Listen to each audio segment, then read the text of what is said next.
Good morning అండి. Last క్లాస్లో మనం బాలగంగాధర తిలక్ గురించి చర్చించుకున్నామండి.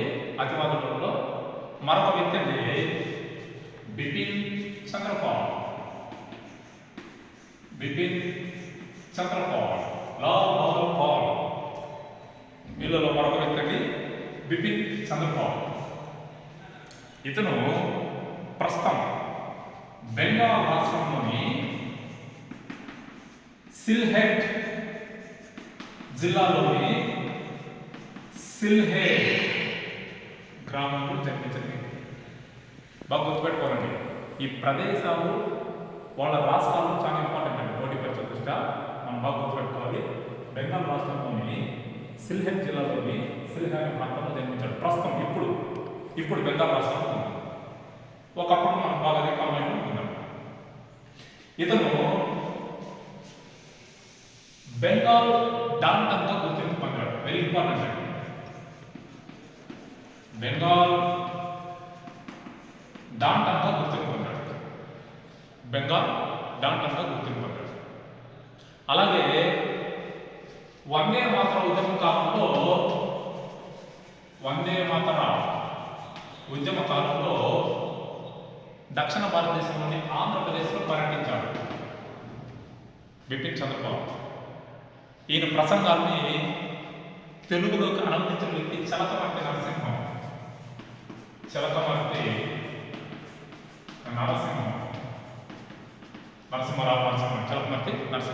బాగా గుర్తుపెట్టుకోవాలి. బిపిన్ చంద్రపాల్ వందే మాతర ఉద్యమ కాలంలో, ఈ వందే మాతర ఉద్యమానికి కూడా పోటీ పరీక్షలు ఇంపార్టెంట్. వందే మాతర ఉద్యమ కాలంలో ఆంధ్రప్రదేశ్లోని కొన్ని ప్రాంతాలను పర్యటించడం, ఎస్పెషల్లీ రాజమండ్రి, మనకి ఏపీ హిస్టరీలో అట్లా బాగా టచ్ అవుతుంది. అప్పుడు ఈయన హిందీ భాషని తెలుగులో ట్రాన్స్లేట్ చేసే వ్యక్తి ఏంటంటే చలపతి నరసింహరావు అనే వ్యక్తి తెలుగులో చేశారు. అలాగే ఇతను రాజకీయ గురువు సురేంద్రనాథ్ బెనర్జీ. బాగా గుర్తుపెట్టుకోవాలండి, సురేంద్రనాథ్ బెనర్జీ రాజకీయ గురువు సురేంద్రనాథ్ బెనర్జీ. అలాగే శివనాథ శాస్త్రి ప్రోత్సాహం